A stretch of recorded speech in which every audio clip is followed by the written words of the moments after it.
the senator, while indoctrinated, could not explain his toxicity.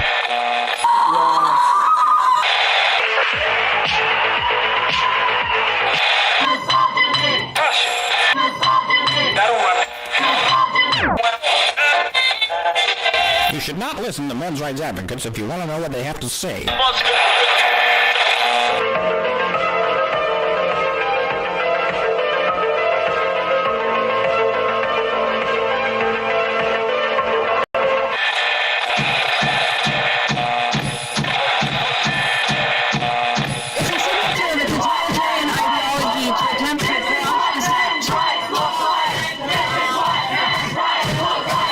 Let's begin it.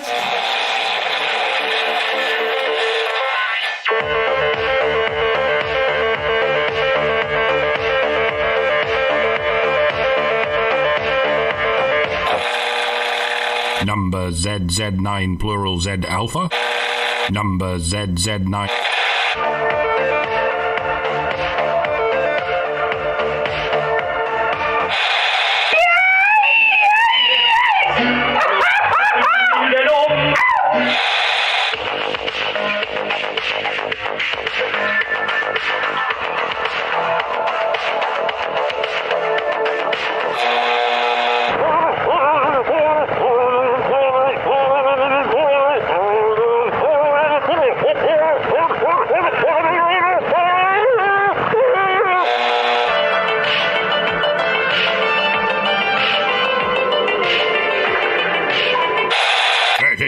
I said I've never seen such hideousness in all my life. Listen to all this, Yeah, couldn't agree more.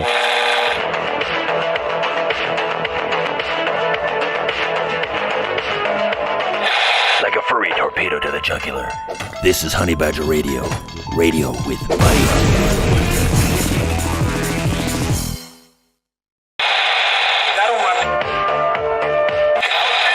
But the senator, while indoctrinated, could not explain his toxicity.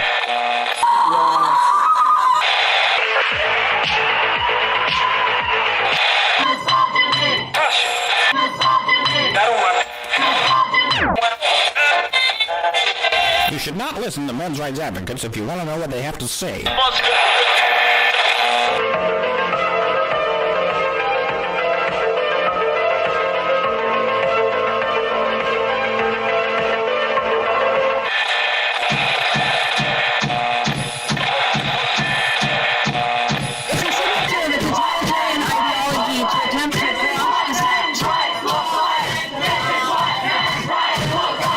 Let's begin it.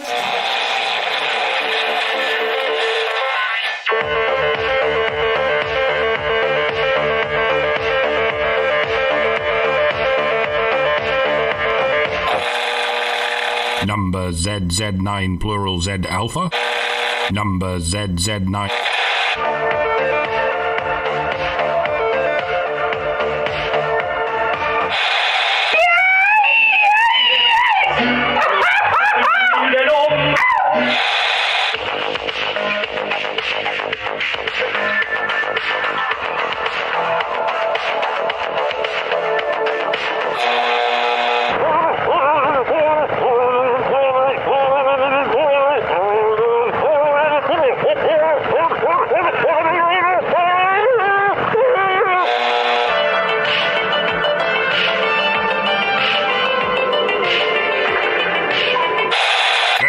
I said I've never seen such hideousness in all my life.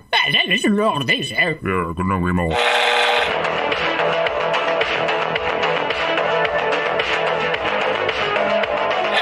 Like a furry torpedo to the jugular.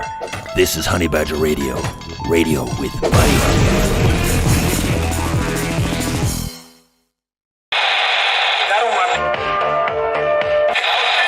But the senator, while indoctrinated, could not explain his toxicity.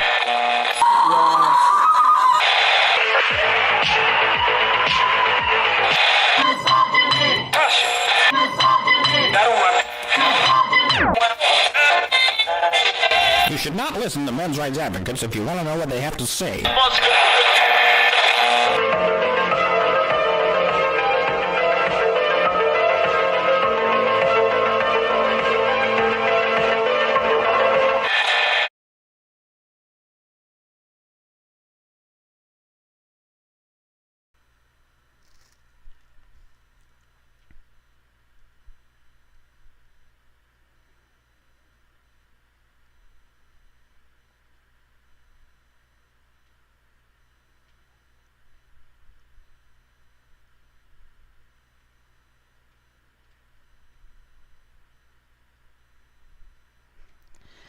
Hello and welcome to HBR Talk 282, Emotional Labor Shortage Crisis. I'm your host, Hannah Wallen, here with Nonsense Annihilator Lauren Brooks, the personification of perceptivity, Mike Stevenson, and that adorable specter of death, Prim Reaper. And tonight, we're going to do the hard work of listening to one of feminism's pettiest complaints. Of course, half of feminism's complaints today are feminism's pettiest complaints, but you know that's feminism for you. Yeah, the other half are their most serious complaints, which are mostly still pretty petty. Yes. You can say that 5 times fast, pretty petty. But before we do all of that, we got to do what we got to do, and I'll try to get through it without having to clear my throat 50 times. As always, Honey Badger Radio dishes out a smorgasbord of thought-provoking discussions, and as experiences both recent and long past have demonstrated, the provoked thoughts are fighting back. They've made it clear that for people like us, relying on third-party payment platforms like Patreon to fund our work is treading on thin ice, or building our house in the path of a rapidly growing wildfire. In light of this, we strongly encourage our supporters to switch at least their support for us to feedthebadger.com. in the most stable way to help us out. And if you want to tip us directly, instead of relying on any social media platform's tip jar, the link for that is feedthebadger.com/justthetip. And as always, the same risk applies to our social media platforms, which is why you should further provoke the Thought Police by tracking our thought-provoking discussions on honeybadgerbrigade.com, where you can find your way to all of our content, as well as a link to feedthebadger.com in the drop-down menu at the top of the page. And before I get into anything else, I just realized I do have a Super Chow that it looks like it was from yesterday, but it may have been after the show was done because there's not a done after it. So it doesn't fit in with anything in the show, and I'm not sure what it's about. But Rorschach's No gave us $10 yesterday and said, "I don't think all men would be walking on their hands. There would be groups of men and growing, saying that's unreasonable and not worthy of my own self-respect. I'm not doing that." So yeah, I'm not sure what that one was about, but I read it because I don't know if it was already read. And then there we go. We've done our emotional labor for the day. And speaking of which, I will, before we get into the part of the article that we haven't already read, I want to take you back to the definition that the author wrote, which was the work that keeps a professional environment humane and appealing, that inspires people to cooperate and successfully complete tasks, and that keeps companies functional through crises. So it's not exactly the same definition that other people have given. There's different things that people have said about it. She attributes it to emotional intelligence, calls it a shadow form of work, and that says the United States has relied on it for a long time, and says that it is a fixed set. It's seen as a fixed set of feminized altruistic traits that are not seen as work, that they're just part of female personality. Which is why when you have a service job, Yeah. all of the women are super friendly and easy to talk to, and all the men are just, gruff and acting like they don't give a crap about what they're doing, right? Right. Like, that just, I totally remember that from when I was in retail. Yeah. Especially not in instances where somebody wants to speak to the manager, and the manager's a dude. Yeah. Once in a blue moon, though, it did help if a manager was male, because sometimes women would put up with behavior that was, like, we had, I worked at a gas station. It was not a Kroger gas station. People would come in and try to return milk that they had bought at the Kroger grocery store. And they would insist that they had stopped at our store and picked it up. And we didn't even, like, the gas station I used to work at has a Kroger across the street from it now. But when I worked there, there was not a Kroger there. There was a Kmart there. That's how long ago it's been. Kmart has since gone bankrupt. But when I was working there, we were working across the street from Kmart, not Kroger. So there wasn't even a nearby, like it was half a mile to the nearest Kroger. They couldn't have mistaken our store as having been the place they got the milk. They just didn't want to go to Kroger. And they would try to return it. This milk is sour. It's outdated. I got it here. No, you didn't. You can't buy that milk here. It's not our brand. We don't carry that brand. And then they'd have a temper tantrum and ask to speak to the manager, and the manager would have to say, the cashier's right. We don't sell that. And a lot of the female managers, just to not deal with the problem, would customer service it out, which is what the individual wanted. They wanted a few bucks, and then they would use it to buy like beer, the individual bottles of beer. And half the time, I wonder if they had picked up 99-cent gallon of milk at Kroger, and we're returning it at gas station milk prices, which the only milk we sold was a brand name, and it was more than $3. And there you go. So they just made a few bucks off the store and got their beer and would move on. And the male manager would be like, "Look, if you don't get out of here, I'm going to call the cops." And that would be the end of the discussion, and then they wouldn't come back. Whereas the female managers, every single one we had to learn that if you just gave in to shut up the angry customer and moved on, they figured out that the scam worked, and they would repeat it over and over again until you kicked them out for trying it. And so there's your emotional labor right there, huh? Exactly. Not the most effective work. Should we pay for the repeating scams too? That sounds like a less than ideal business plan.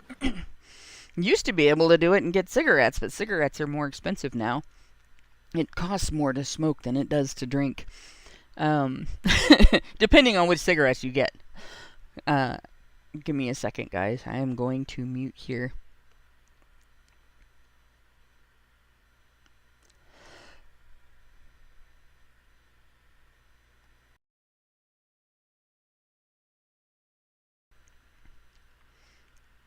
Sorry. It's October.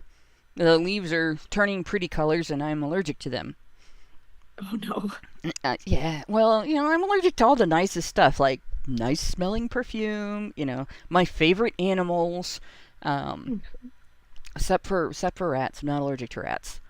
But yeah, no, sorry I had to mute, but I just coughed my brains out, so I no can brain anymore tonight. I has to dumb.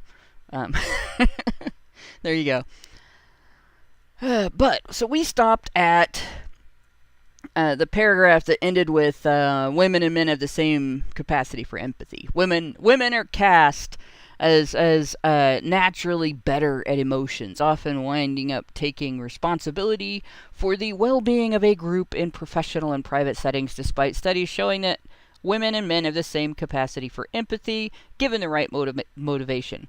So the first thing I thought of is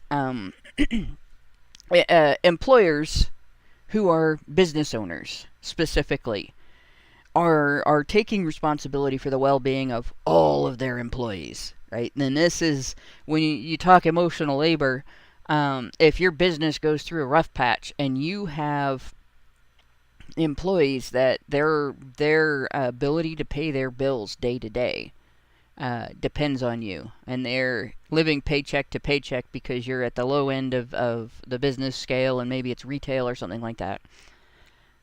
You sweat it every time there's a dip, every time there's a little problem, every time you have a supply side issue where you can't get the things you need to sell. I worked for a business like that, camera store, and the owner worked probably 12 to 16 hours a day trying to make sure that everything went well with his business. And I ended up leaving to move to Dayton, and a few years later, during the Obama presidency, his business went under, and I cannot imagine the sleepless nights, because he had 3 employees whose ability to pay their bills depended on his business, and it folded. So like that's and a lot of people who take the risks to own businesses are men. And that wasn't a short-time business either. That business was around for so long that things that we were selling for $15 and $20 had been 15 or 20 cents when it started.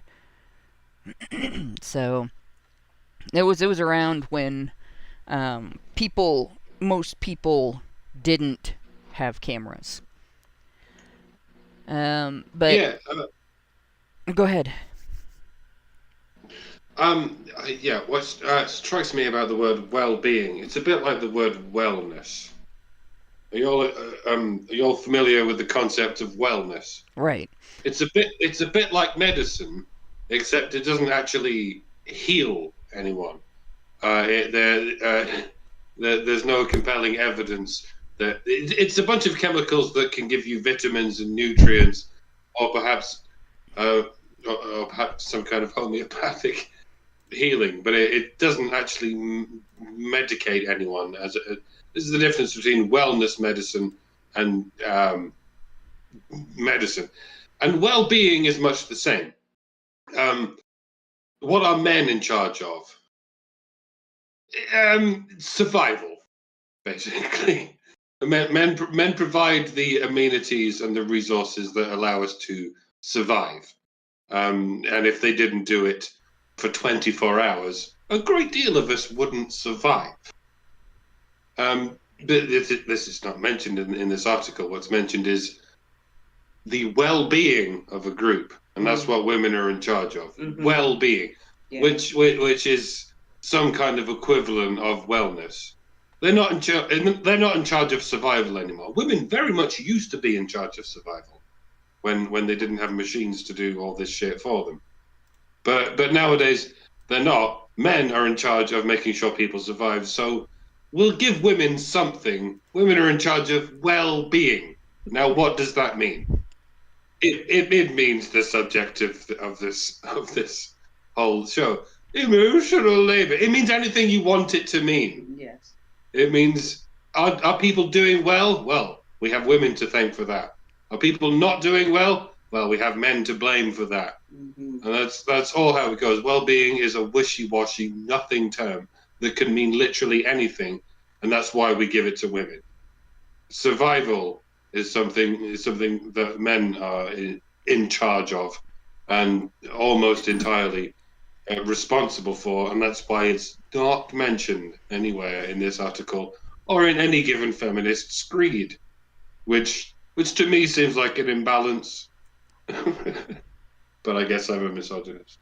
Oh, it gets better, because if you're if you're in management, or if you're any part of the workforce that you're a guy and you don't care about things like birthday parties, somebody's 8.5 year anniversary or some dumb shit like that, you get shamed for it by the female employees, right? And we've invented holidays at work for employees that are underlings to management. We have Secretary's Day, we have Personal Assistant's Day, which I guess those are two very different things, and if you confuse a secretary with a personal assistant, you really get lambasted by both sides there. But they do the same work. The functions are almost identical. It's just the personal assistant doesn't type, I guess. Not taking dictation anyway. But in any case, like all that, if you're a guy and a birthday card goes around and it doesn't make it to your desk and you don't track it down and sign it, well, you must have done that because you're a man and you're insensitive. It's not that you were accidentally excluded. But if you do the birthday card and you forget to get it to somebody's desk and they get left out of the signing, it's your fault. Because, obviously you forgot about them, right? And it's not theirs unless it's another guy. And then he should have tracked you down because obviously a guy's not going to do the job right. Like, women will find a way to blame men for any time there is a failing at anything that they consider to be emotional labor, and to blame men for not keeping up with everything that women decide needs to be done that really isn't part of the job, right? And so on. So yeah, I think the needs to be done part is really key there, because so much in any of these articles you see talking about emotional labor and all that nonsense is like not necessarily stuff that needs to get done right this moment.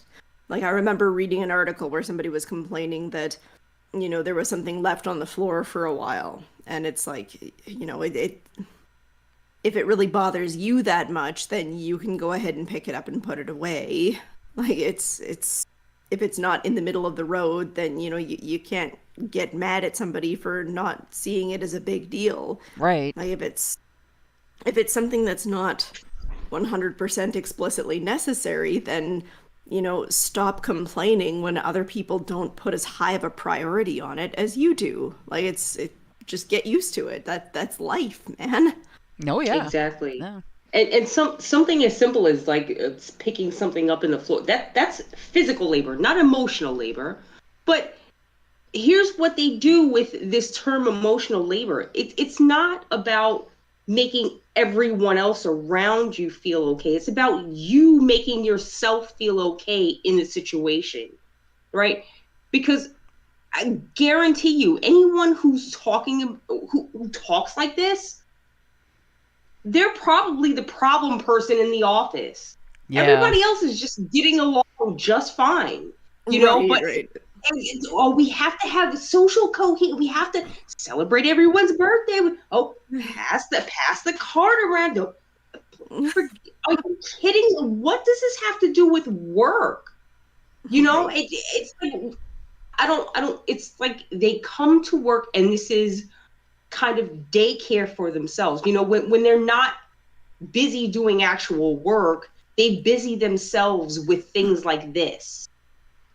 It just gets in the way. You're clogging up the system, lady. Shut up. And then they get mad when nobody else does the same thing. Yeah. All physical labor is also emotional labor. Because if you don't do it, then you're going to leave this gap in physical labor, and people are going to scramble to fill it in. And in the meantime, they're going to get quite emotional about what the hell we're going to do about filling in this gap of physical labor that's not being done. Right. Emotional labor cannot be called physical labor because it literally isn't. It's just somebody thinking about something. Mm-hmm. Well, I sit here and listen to women talking about emotional labor in office jobs and retail jobs and stuff like that, and think of air traffic controllers. Like, literally, you make the wrong mistake and 200 people die. Like, that's emotional labor. That is one of the highest stress jobs, and nervous breakdowns are not rare in that profession, right? But we're supposed to feel sorry for the person who happens to be female in the internship, when it is the job of the intern to get coffee for the people in the office. And, the fact that if the person was male, they would still have to get coffee is not relevant to the fact that it's sexist to make a woman go get coffee. Because it's more likely to be female. Right. Come on. This is serious business. Right. Or, I could probably complain about this if I was a feminist. Part of the reason I'm able to do this today is when I worked at that gas station, I applied to be a cashier, but they hired me to be the job was actually called coffee steward when I started, and then it became food steward. So anybody that's worked for that company, you know which company I'm talking about. I was on the sales floor a lot. I had to give out free samples of food. Part of my job was to smile at the customers and talk to them and make them comfortable and welcome in the store. And it was like I of course was very shy and didn't like approaching people and everything, and I had to develop as a skill the ability to walk up to somebody and say, hey, would you like to try a sample of this type of sandwich, or and I went from being unable to do the job when I first started to being able to get pizzas that I cooked out of the Turbo Chef oven and walk out into a sales floor that was packed with construction workers and hold it up over my head and say, I got hot, fresh pepperoni pizzas right out of the oven. And, of course, they'd all come flocking over, and I would have no pizzas left in 2 seconds flat. And it worked, but that meant that people were paying attention to me directly, and I was never comfortable with that. Right? And that was something that feminists would be like, oh, you had emotional labor imposed on you because you were female. Yeah, and it did me a hell of a lot of good too. I actually developed as a person because of that in ways that I hadn't been. It really saved my butt in terms of being asked later to do this, because I'll be honest, when I first started with Honey Badger Radio, I would almost throw up before every show. It's just nerves, stage fright, right? But I could do it because of my experience in retail. And women complaining about that are full of shit, right? You develop skills, you gain capabilities and knowledge you develop as a person in a job like this. And it is nothing compared to, like I said, what an air traffic controller goes through, or what a person that works at the customer service desk at Walmart goes through in comparison to, say, somebody working in a gas station. Well, it always just kind of... Uh-oh, you cut off Prim. Well, that's weird. Yeah, I was going to say, it just kind of... It's like people trying to fluff up their job duties, right? It's like... I don't know, like whatever their job title is not important enough. So they're trying to make it sound important by adding, I have to do all of this emotional labor work. It's like, no, sorry, that's just part of the job. If you want more prestige in your work, if you want to get paid more, like this article is claiming, then maybe you should go and try and find another job that pays you the amount that you're looking for, that doesn't require the amount of emotional labor that you obviously have such a problem with. Like, go become a construction worker or physical laborer or something that doesn't involve a lot of conversation. You're not doing that? Oh my goodness, no. I wonder why. Management itself could be called emotional labor, because that's what managing is. It's managing, not just the emotions, but the general teamwork of you and your team. Right. But a manager's, also known as a boss, is not going to get away with saying, well, I'm just here to do emotional labor. No, you're not. You're here to lead the team. You're here to prevent everything from going to shit. But a human resources worker, when pressed, might very well say, well, what I do is emotional labor. Yeah. Oh, yeah. Because everyone wants to compare what they do with labor. Because labor is another word for work. And everyone does work. And everyone wants to say what they do is the equivalent to what the guys in the warehouse are doing. But what the guys in the warehouse, I do mean guys, what the guys in the warehouse are doing is actual labor, because it means physical labor. That's all it's ever meant. That's why communists call their party the Labour Party. There you go. Yeah. And in that sense, emotional labor is kind of a contradiction in terms when you think about it. Yeah, and the worst part about this is it's not even that, they want to try to find some kind of salvation in making the world a better place, or at least the work environment a better place. What this is actually doing is they are stifling themselves from their own personal growth. Okay, so instead of meeting a challenge and taking it on at his head and learning and just just exactly what you were just talking about. Becoming a better person by learning something new, learning a new skill, overcoming an obstacle. These type of people don't want to do that. They will stand on this, oh, I'm doing emotional labor, as if it means anything in the real world. No, you are just trying to excuse away your own willingness to just succumb to being a failure. Well, I mean, even more than that, like I think that a lot of people that kind of espouse this attitude, like, you know, the normal things that they're doing in work as being some kind of emotional labor. Like really, they're just suffering from main character syndrome. Yes, you know? As though everybody else and their dog doesn't have to do this exact same sort of thing, right? Right. It's like how when you see this conversation coming up in terms of like housework, it's why you never see them kind of talking about, oh well, single guys living on their own. Oh, it's like how do they ever get around without a woman's supposed emotional labor managing all the household stuff, right? It's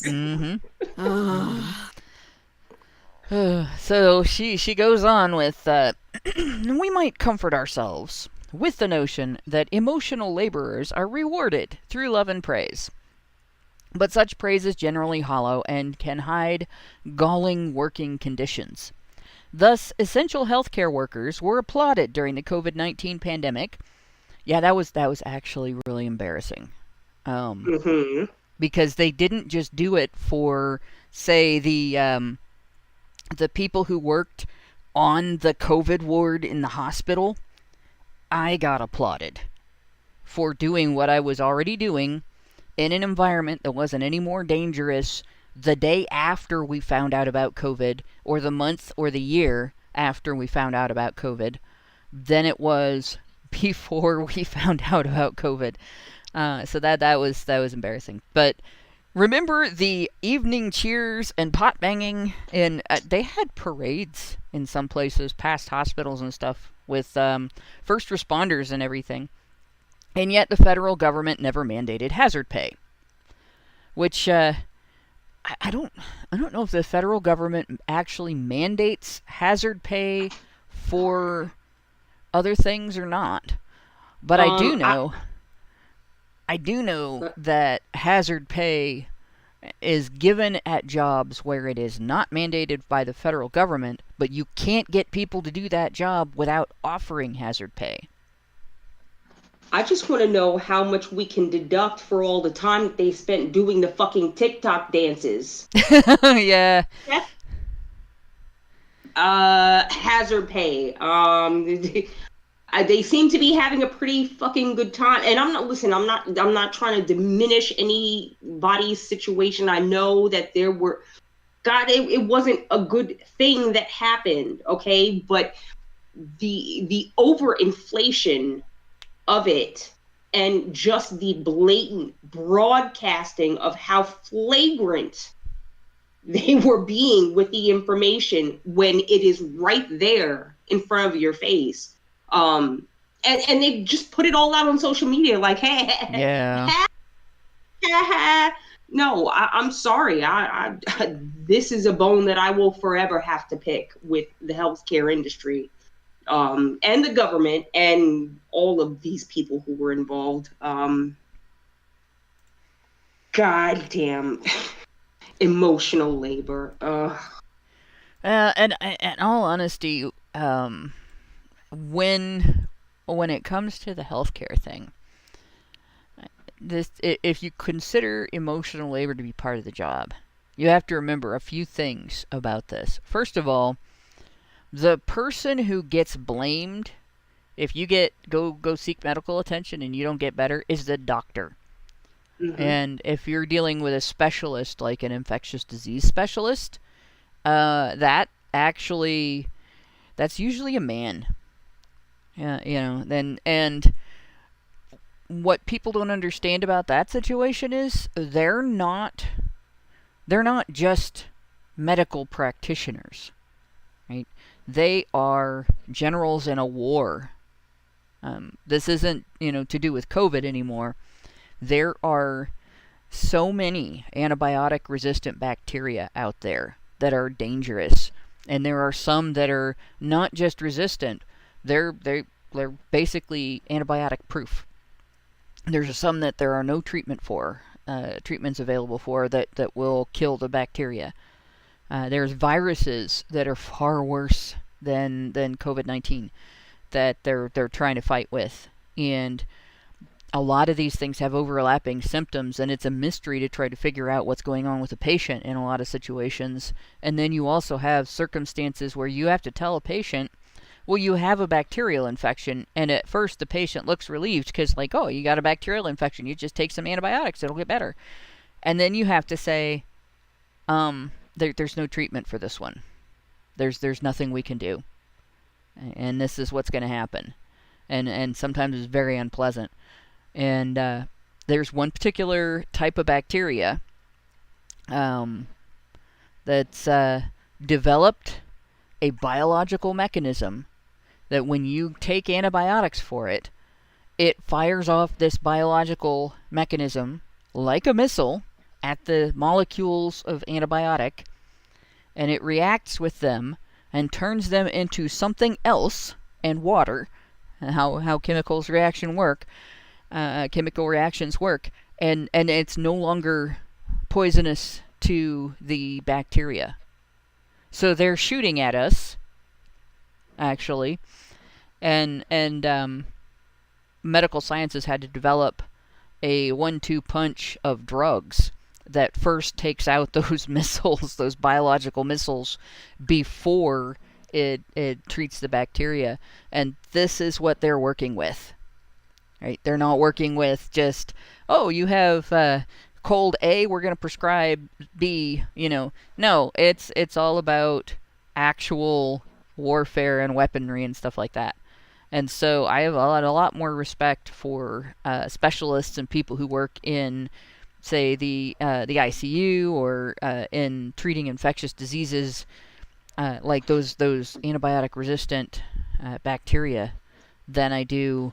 Like, my job is not that hard. I don't understand why people are so intimidated by it. It's like being somebody's older sister. And I like it, and it's fulfilling. I'm proud to do it, and all of that.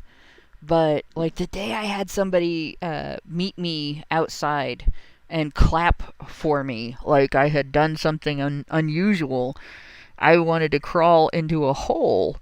I was like, I don't need this. But have you ever been a mother in heterosexual marriages? Oh my though? God! Because yeah, I know that's the next one. part. I don't even want to.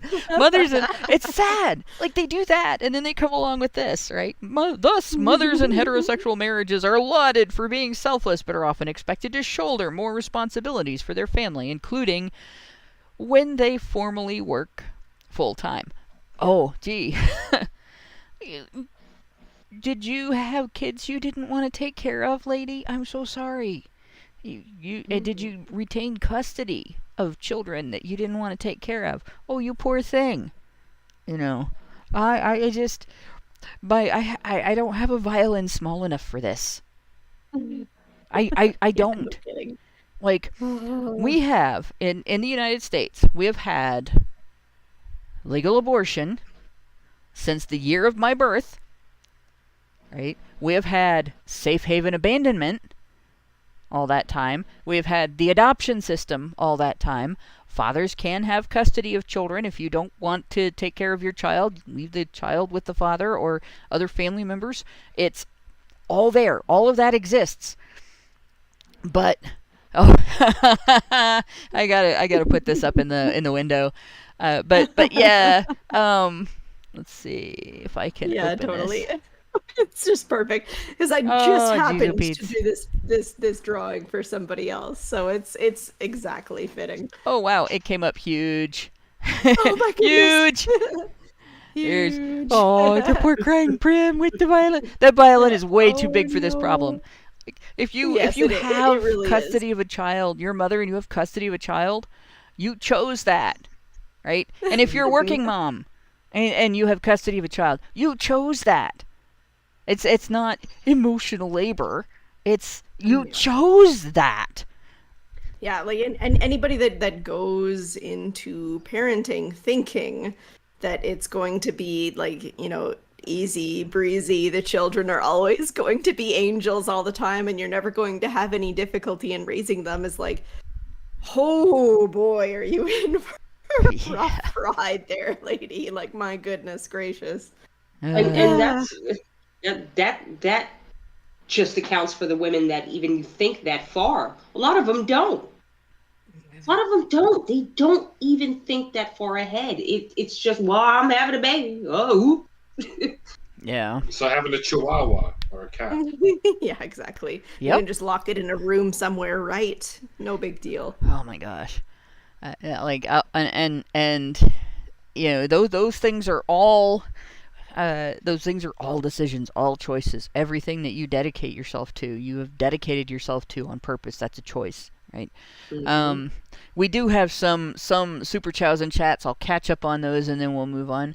Meredith G gave us $5 and said, HBR Talk 282, honey for the badgers. Richard Bier gave us $5 and said in humongous text here, Prim, Lauren, Hannah, Doc. Hazard pay is usually often a suspension of payroll taxes, or at least in the military it is.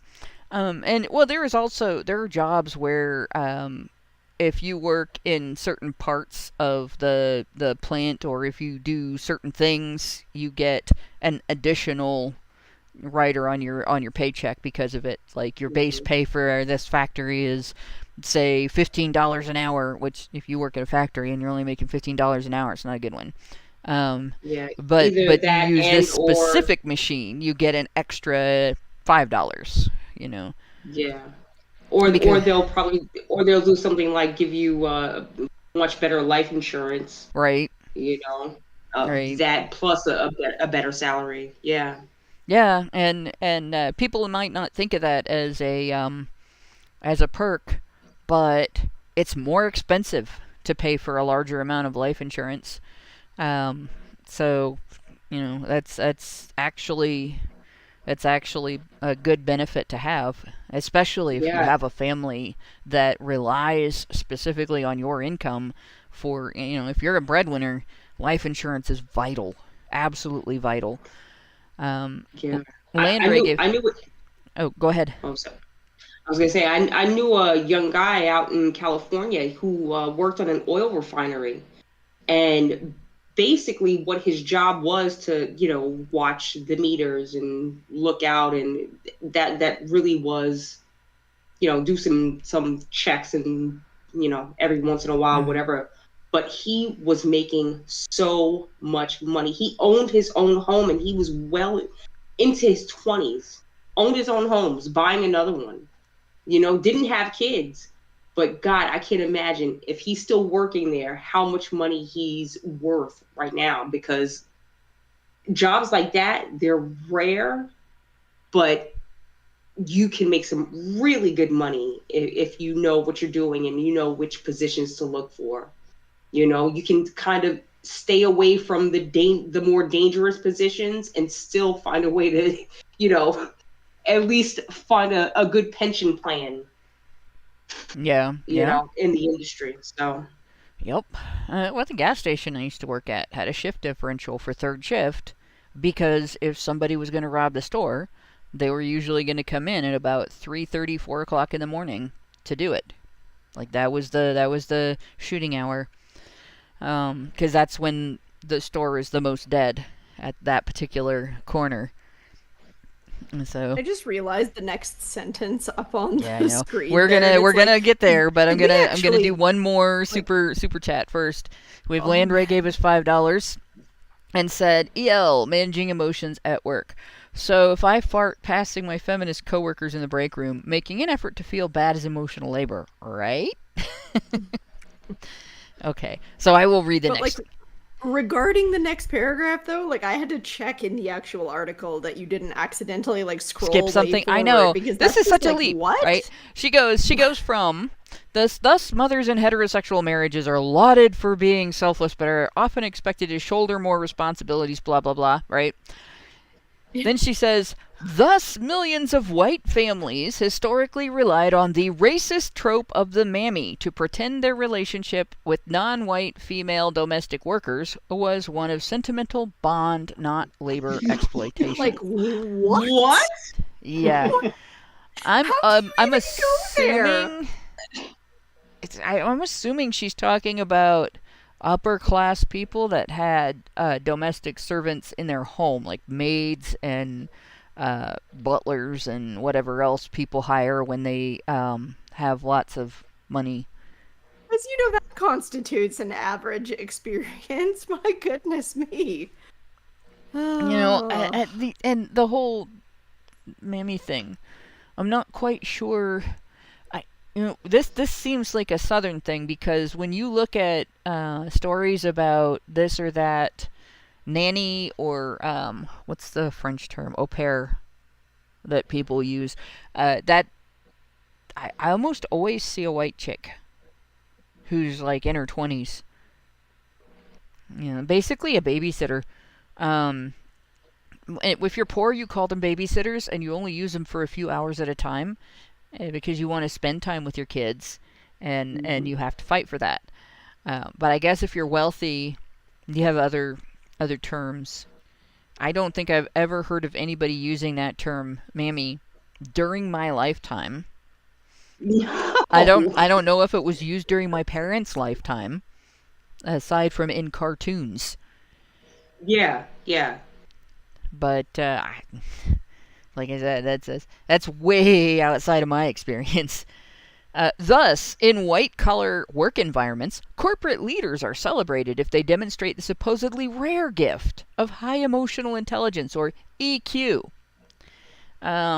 Even though emotional labor is continuously expected of and performed by women and minority workers at all levels. Oh my! Blah, so blah, blah. that means that men are just incapable of doing it, just because women and minorities do it more. Shut the. White men don't have emotions, so how could they possibly do emotional labor? Oh, but they can do it under the right motivation. Yeah. We let something slip under the radar here. I just want to highlight that one phrase, right? Women and minority workers. What they are saying is everybody but white men. Mm-hmm. So what they're saying there is white men are uniquely incapable of having empathy and compassion for other people. They were accusing white men of being sociopaths. Well, kill them all is what I said. Yeah. I guess I would say that, wouldn't I? Huh? Yeah, they can just go fuck themselves, in my opinion. But I guess I must be an honorary white man. But yeah. So everybody but white men. And apparently being in a leadership position means you can't be female or a minority.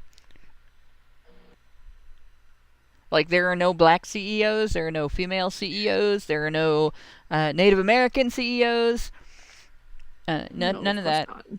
Not. None. I just want to know what world these people live in. Like, and you know what? No, I don't. I take that back. I don't. No. Sounds horrible. It's upside down clown world. It's upside down and it's full of clowns. That is for sure. You don't want to know. It's like the DMT world, except it's much less inviting. Could possibly be the Benadryl world. That's kind of a scary place too, especially if you have arachnophobia. Studies have found that while a man wants to ascend in corporate settings, must act both competent and confident, a woman must act competent and confident and display feminine other-oriented traits. Huh?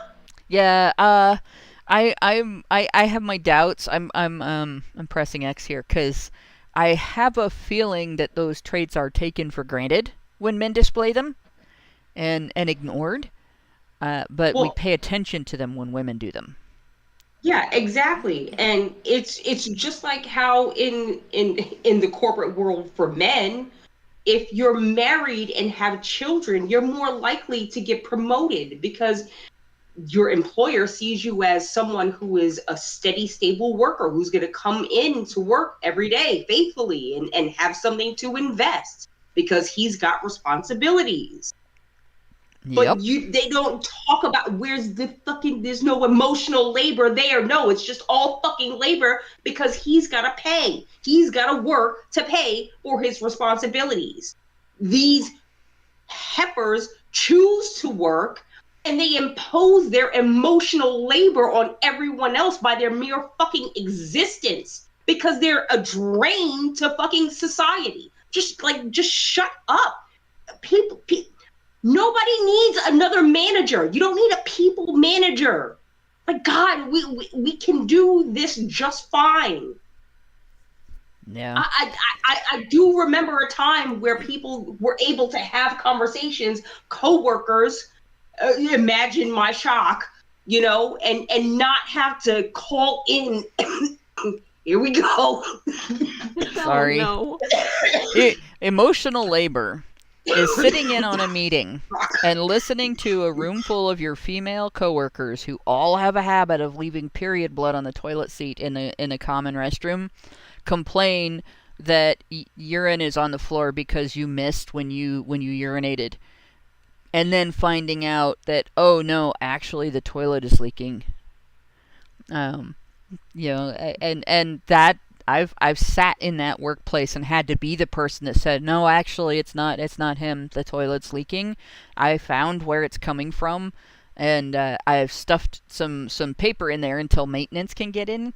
But could y'all please make sure you look at the seat after you change your pad, because I'm cleaning period blood off every night. And that shut everybody up.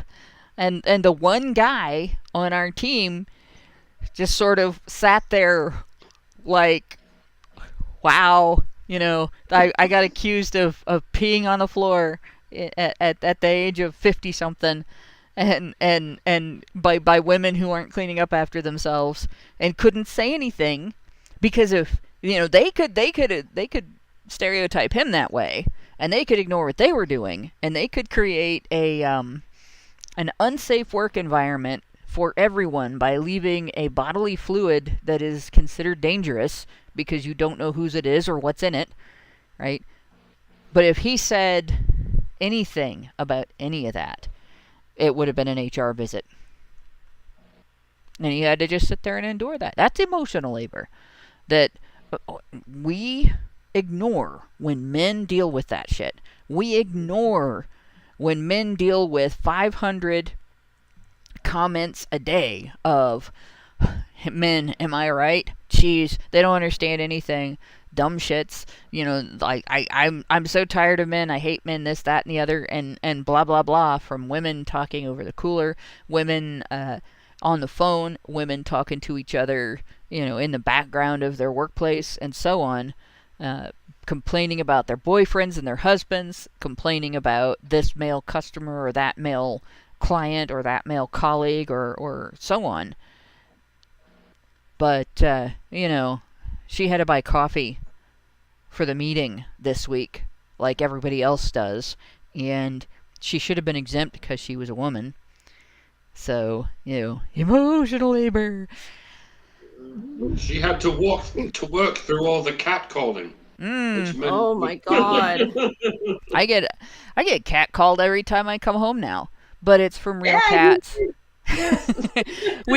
So we're doing the work of, there's some stray cats in our neighborhood, and we've been acclimating them to human proximity and everything, and trying to get as many of them rehomed as we can before winter. And there's a couple of them that it's not going to be possible to rehome them, but we've been feeding them, and they're in better condition, and they'll find warm places. They're adults. They'll find more warm places in the winter time to sleep and stuff. And we can't bring them in here because, besides me being allergic to them and us having an environment that's not cat safe right now, it would cost us $140 deposit plus an extra $40 a month. But every day when I come home from work now, I am greeted by 3 meowing cats. Hi! we know you're going to feed us. So, it was 11, so we've narrowed it down quite a bit. And you can only have so many good, stray cats in a neighborhood before you have to do something like that. Because otherwise you end up with a serious problem of them. They'll get into the trash, and they'll get into people's homes. They'll find areas where there's the start of a hole in the wall, and then you have a real hole in the wall, and a cat inside the insulation area in the wall of your home. Not a good thing. And anyway, they will murder all kinds of local wildlife. Well, I don't mind that. People don't like to confront just how mass murderous cats really are. And it's in their nature. But if any human acted like a cat did, they would be arrested for mass murder. And it's fine because they're cats; they're not humans. Whatever. It's what they're designed to do. They go out every night. If you have a kitty door and you allow them to leave, which many people do, which is good. Because if they come back to you, then they really do love you. But meanwhile, while you're asleep, they're running around all over the neighborhood, murdering all kinds of small animals. Those fuckers are vicious too. It's fine. As long as they're only murdering the pest. It's fine, but you don't know what they're murdering. There are so many species that have gone extinct because of cats. Because people go to these isolated islands and they go with a ship's cat. And as soon as the ship's cat gets off the ship, they've extincted another species of bird. This keeps happening. You see, like he says this, right? Like he makes me feel bad because the cat's in the house and I don't let her out. No. But explain all the murderous and torturous things that my cat would do should I let her outside. Now you opened the can of worms there. Yeah? I'm not saying that about any. Oh my God. A lot of domesticated cats really are just scared of the outside.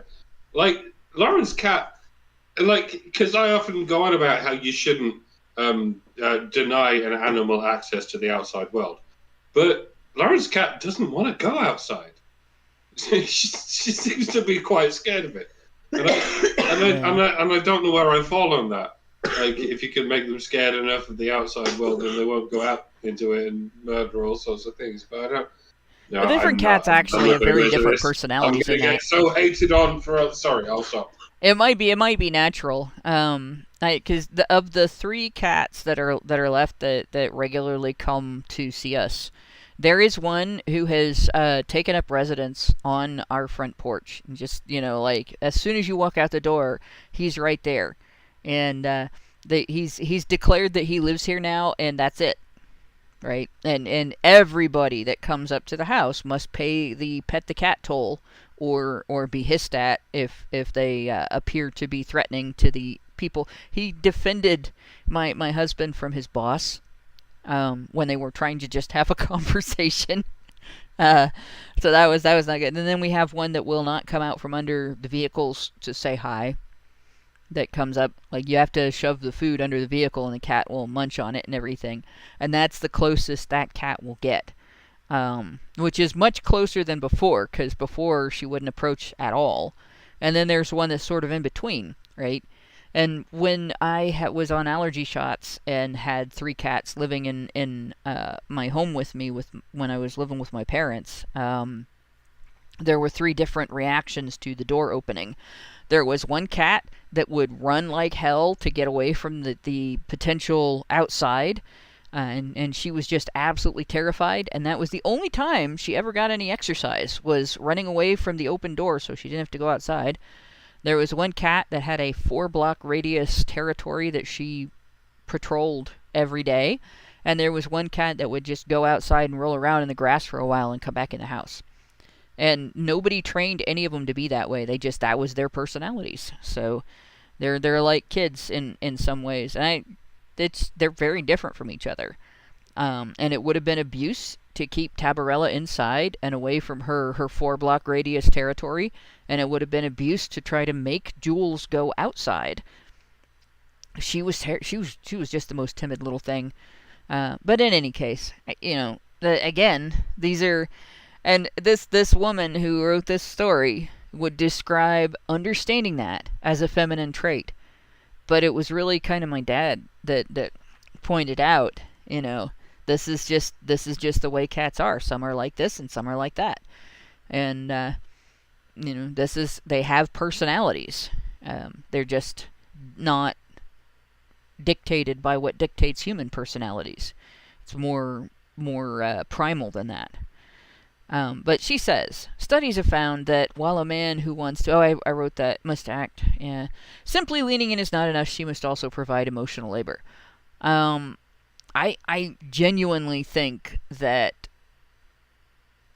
people just ignore it when men display the traits that she thinks women have to display.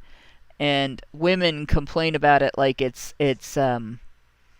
work, whereas men just do it because they're expected to. She says the double standard holds for minorities, including men of color, who, like all underrepresented groups, often invest the time-consuming emotional labor of looking out for the community and enabling progress. A black male professor, for instance, will make himself available to mentorship with minority students, going above and beyond to follow through on diversity promises, while others at the university do not put in the work. And this is another one. So diversity promises are basically tokenism. And so what she's basically saying here is that it's up to people from the groups that get tokenized to support tokenism. And that's bad. But in my opinion, tokenism shouldn't be happening, right? And mentorship shouldn't be based on race. So she's demanding something, demanding credit for something that is bad. Right, and I'm guessing that not all black male professors will act the same way, much in the same way that not all female professors or even all white male professors will act the same way. So it's kind of a silly thing to state. Yeah. I mean, it's yet again, it's just the whole, how can we raise any of these minority groups on a pedestal and claim that they're doing, XYZ more work than their compatriots when there's really no, this is just like an anecdote at this point. And so. Yeah. And yet, the ability to care, connect, and empathize has little to do with inherent ability tied to gender or ethnicity and much to do with motivation. Women and minorities are, quote, motivated to perform emotional labor under the duress of discrimination that often penalizes them through denied opportunities if they withhold it. To use a high-profile example, it is hard not to think of tennis legend Serena Williams and the myriad sanctions and double standards she endured throughout her career, penalties that cost her real championships. Such treatment is only too familiar to non-public facing women and people of color who understand that they could face backlash if they fail to perform in a supportive, self-effacing way. So I'm assuming they're talking about penalties for temper tantrums and stuff. But these are things that get applied regardless of gender. So apparently, because she's a woman, she's supposed to be exempt from those. I don't understand where she's getting this characterization of people. Like, who has she been talking to? It makes none whatsoever. Like, especially as a tennis player, and as a female tennis player, she's now more privileged than a male tennis player. They only have to play 2 sets. Men have to play 3. Men have to play for longer.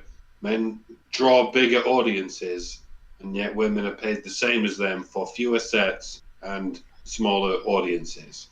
That's female privilege, and yet I think this is someone still trying to present that predicament as female oppression or something. It's feminists snatching victimhood from the jaws of privilege, as feminists are wont to do. It's we've done this so many times. It's almost boring, but it will never be boring because it's always so fucking urgent that people don't see what's going on here. Ugh. Yeah. Now this is where the article gets repetitive. This paragraph I'm gonna skip because she just said all of this. Basically that men and women can both do emotional labor. So I'm gonna skip down to the paragraph that starts recognizing emotional labor at work. Recognizing emotional labor at work means identifying employees who engage in positive relationship management with people inside and outside an organization. It means looking for people who actively enable smooth collaboration and teamwork, who are flexible and adaptable, and who show an ability to anticipate needs, exercise patience, and focus on the bigger picture through shifting environments and levels of pressure. How does this not describe what men do in management positions, what men do in ownership positions, just as much as what women do? Right? And she includes, she goes on to say, these skills lead to more rational decision making and benefit workplaces internally, as well as the reputation of institutions externally. Strong brand, like a strong community, is not magically conveyed, but is built by individuals through real hard work and through emotional labor. A point the sociologist Arlie Russell Hochschild made in her book The Managed Heart, in which she documented how flight attendants' emotional labor shaped airlines' entire brands. So how can workplaces start paying for emotional labor? So she gets to the last, we're talking the last 4 paragraphs here. She says, in pink-collar industries, high-quality wages would ensure worker recruitment and retention in occupations that cannot be automated. They would help mitigate the impending multi-trillion-dollar care crisis which concerns us all. In the medium term, a federal guaranteed income and an expansion of our legal understanding of the workplace to include the domestic sphere would address gendered poverty and pay inequality, and would redress a century-long oversight in labor law that has been shown to intentionally exclude women and people of color. Such policies, combined with paid parental leave and universal child care, are necessary to create an environment that accurately rewards emotional labor. So I just want to point out what she has said here is that in workplaces where the work that the individual is doing do not necessarily make a profit for the employer, because there's a limit to how much the employer can bring in from that job. People who have jobs, who pay for somebody else to take care of their children, cannot spend their whole paycheck on that, right? Or it's not worth paying somebody else to take care of their children so they can go to work. People who are in lifelong care are often reliant on taxpayer-funded medical payments like Medicare, Medicaid, the universal health care systems in the UK and Canada. They don't pay a lot of money to people who do the types of work that a nurse's aide does, or like my job, the direct support professional job, because we are serving low-income clients. We are serving low-income patients. And it's just not feasible to say we want a lot of money for that. If you go into that for the money, you're going into it for the wrong reasons. And so the point I'm making here is what they are saying is that the government must subsidize women's lifestyle choices. I really wish that these women would stop giving me a reason to stand firm when I say repeal the 19th, okay? You know, I'm sorry, but the things that women vote for are the things that are spiraling this goddamn society into the toilet. And I'm so sick of it. They just come up with more and more excuses to get more and more funding from the taxpayers, aka society, which is mostly men who mostly pay into the goddamn taxes. And for what? For what? To make them feel Jesus. I can't. I'm sorry. This is a real conversation that needs to fucking happen. Yeah. There was a video that I saw early this morning, or maybe yesterday. It was a Twitter video, and this guy is going around. He said he's trying to get signatures to end women's suffragettes, or end women's suffrage. And so he gets this chick, and she's like, oh yeah, end women's suffrage? Oh yeah, sure, I'll sign up for that. Well, but it's just so indicative of what is actually happening. The term suffrage sounds bad to women. So, oh my God, how can you make us suffer? Yes, we must end that. We must end it. Well, it's because they're uneducated dumbasses. I mean, like, I don't have a better way to describe this. I think the same guy managed to go around and get women to agree to support fourth trimester abortion, which is abortion after birth. So I just want to point out, based on these last two paragraphs, and I'm not gonna read the last two paragraphs out because they're essentially the same thing as the paragraph I just read, but repeated with regard to white collar and stuff. This whole article, this whole complaint, and the entire feminist complaint of emotional labor, the pink tax, the wage gap myth, all of that stuff, the pink tax myth, the wage gap myth, the emotional labor myth, they are all just gendered sales pitches for socialism. They're gendered sales pitches for universal basic welfare, which I will not call universal basic income because there is no such thing, right, as a basic income. That's a concept that is invented in people's minds that you have a right to a minimum amount of income regardless of what you do, and it's bullshit. You provide value, you get paid. And if if other people are not valuing what you do, it's not your right to determine that you're valuable to them. That's their right to determine whether you're valuable to them. So, but yeah, this idea of quote unquote pink collar industries and all of that, it's all just made up, and the whole point of it, the entire meaning behind it, is demanding universal basic welfare, demanding subsidies for parents who take jobs that don't pay enough to support their lifestyle choices and then want their kids in daycare, and demanding subsidies for people who want to take lower paying jobs that they like better than higher paying jobs that they don't like, or lower paying jobs that are less physical labor than the higher paying jobs they could take that are more physical labor. People who want weekends off, people who don't want to work third shift, or people who don't want to work second shift, people who want to be able to take maternity leave, people who are demanding things like period leave. Like, there are women demanding period leave now, of all the stupid things. And it's pretty embarrassing, especially considering the diversity and experience of that phenomenon. Yeah, I think I would be embarrassed to even ask for such a thing, because most of the time it's such a non-issue. It's like, I mean, and it just opens up the door. Oh my God! Oh yeah, Katie, she's on another one. Do I get to take leave every time I have a runny nose? Oh.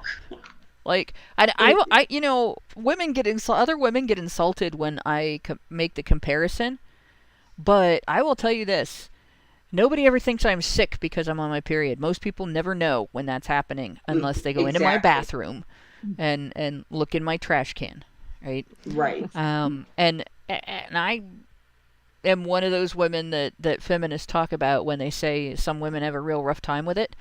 And it's because I've been in my history, I've been underweight, I've been overweight, I've had I've had points in my life where my abdominal muscles were very weak because I had a surgery where they were cut in half to get a baby out.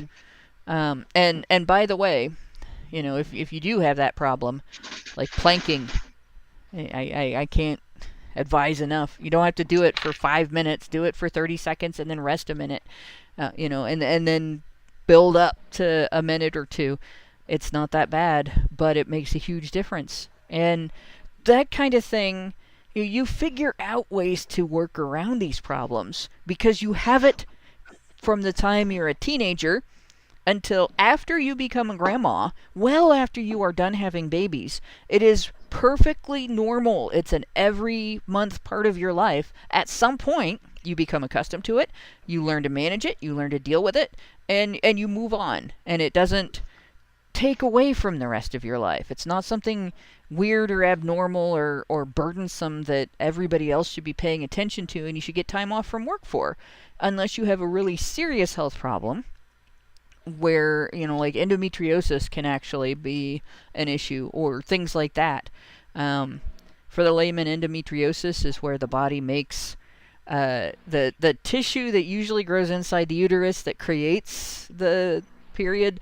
It makes that outside of the uterus, and when you get inflammation, it goes through, takes up your whole abdominal area, and it's very painful and it's very different. Like, that's a different story. That's a real health problem.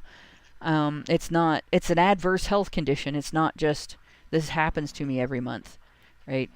So women making these kind of demands, they make them as if being female is a handicap, and they use them not to try to advance women's ability to contribute to the workforce and be taken seriously, but to demand socialist programs that subsidize specifically women's choices, women's demands, and we're supposed to not consider it emotional labor to have to pay extra taxes to fund this shit.